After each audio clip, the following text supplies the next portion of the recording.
Bonjour à tous et bienvenue sur TMT. Aujourd'hui, ça va être une grosse vidéo. Enfin, aujourd'hui, sur les jours qui viennent, il va y avoir plusieurs grosses vidéos puisqu'on va faire pas mal de unboxing. En effet, j'ai reçu tout ça. Donc, on va pouvoir faire une config avec tous ces composants. Donc, je vais vous faire une présentation de chaque composant et après une vidéo pour le montage.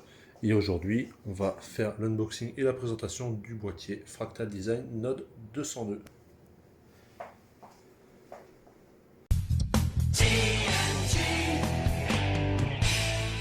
Donc ce Fractal Design Note 202, eh bien écoutez, c'est la première fois pour moi que je travaille sur un boîtier aussi petit. On voit le design du boîtier, hein. Donc voilà, on a un emballage plutôt classique avec le boîtier représenté dessus. Donc il nous présente ici les deux montages possibles, donc vertical ou horizontal. Donc sur le côté de ce boîtier, rien de spécial. De l'autre côté, on nous le présente un petit peu ouvertement. Bon, ils ont mis de la grosse étiquette relais dessus, donc c'est pas très bien. Et l'autre côté, comme ceci. Bon, rien d'extravagant sur le boîtier, on va pouvoir passer à l'intérieur. Et c'est là qu'on se rend compte que pour un petit boîtier, finalement, il est quand même assez gros, puisqu'il va jusqu'au fond du boîtier, au fond du carton. Voilà, donc notre boîtier, là, à la verticale, on voit ici son support pour qu'il soit dans cette position. On voit que le boîtier est quand même vraiment assez volumineux, mais il a l'air plutôt de bonne qualité. On est sur des composants en alu avec du plastique. Encore du plastique. On a ici le pied qui est entièrement en plastique comme ceci avec des petits patins antidérapants aux quatre coins. Il fait 377 mm de large pour 88 mm de hauteur et 332 mm de profondeur. On est sur un poids total à vide de 3,5 kg. Donc nous avons en façade l'inscription Fractal Design, deux ports USB 3.0, une prise micro, une prise casque et le bouton de démarrage, rien de plus. Sur le dessus, nous avons une ouïe d'aération pour le ventirad CPU. Sur le côté droit, uniquement des trous perforés pour le passage de l'air. À l'arrière, nous avons l'emplacement du cordon d'alimentation, deux équerres PCI pour la carte graphique et l'emplacement de la plaque pour la carte mère. Sur l'autre côté, nous avons également des aérations un peu plus grandes pour le passage de l'air et sur le dessous, deux grilles d'aération.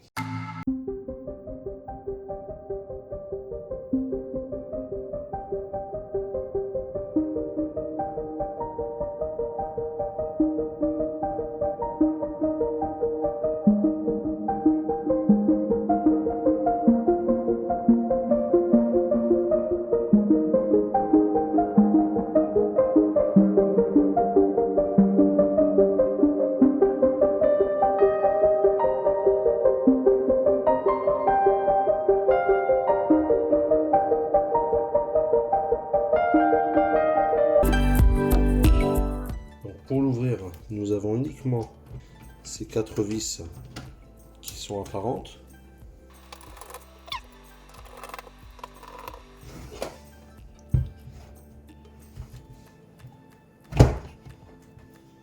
Donc une fois les quatre vis dévissées, le boîtier s'ouvre un peu façon, j'allais dire PlayStation, mais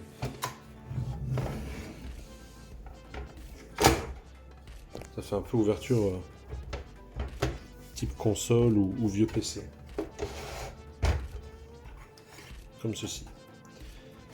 Donc capot qui est assez lourd quand même. Nous avons ici un filtre anti-poussière de déclipser comme ça, puis de le sortir. Vous le remettez, vous le reclipsez. On voit que le panneau est entièrement en plastique. C'est un peu dommage. On a ici une petite boîte Note 2 Accessories dans laquelle on va retrouver il y a pas mal de choses. Donc déjà de la visserie, des serre-fils et des patins en caoutchouc que nous allons pouvoir coller. Et nous avons en dernier ceci qui n'est autre qu'une équerre PCI pour connecter votre carte graphique sur votre boîtier. Il me semble qu'on la passe dans le trou ici, il y a peut-être même une rallonge. Je sais pas trop comment encore c'est fait, on verra au moment du montage de la carte vidéo. Donc les patins, quant à eux, je vais les mettre tout de suite pour pareiller mon bureau. Donc je les mets bien au bord et bien à ras du trou de la vis.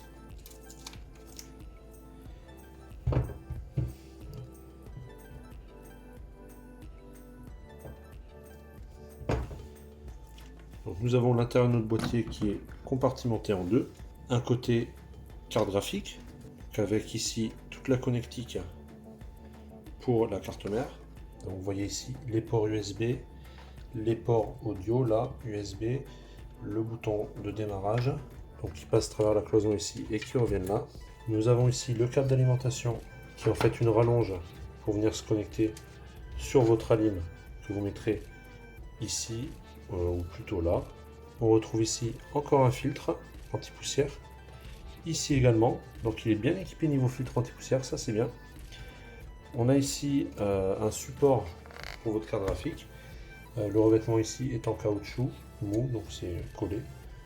Et après nous avons donc nos deux compartiments, carte graphique qui peut accueillir une carte graphique de 310 mm au maximum. Nous avons l'emplacement pour une carte mère format mini TX et pour une alimentation format SFX d'un maximum de 130 mm. Nous avons ici cette cloison qui se démonte à l'aide des vis qui sont là et là. Nous avons celle-ci aussi qui se démonte également, celle-là je peux vous le montrer. C'est en fait le cache à disque dur. Donc une simple vis sur le dessus enlevée, puis vous coulissez votre cache comme ceci, vous l'enlevez. Vous pouvez mettre dedans deux disques SSD SATA 2,5, donc que vous pouvez mettre à l'intérieur. Vous les vissez par l'extérieur. Ensuite, vous remettez votre cache, que vous refaites glisser dans le rail. Et après, vous remettez la vis, tout simplement. Donc dans la configuration qu'on va monter dans une prochaine vidéo, on n'utilisera pas ce cache, étant donné que je mets uniquement un SSD PCI Express de 500 Go sur la carte mère. Cet unboxing s'arrête ici, j'espère qu'il vous a plu. Je vous invite à regarder les autres vidéos pour voir les composants qui viendront s'ajouter dans ce petit boîtier qui est quand même assez gros et assez sympathique, je trouve. Et puis je vous remercie tous, je vous dis à très bientôt.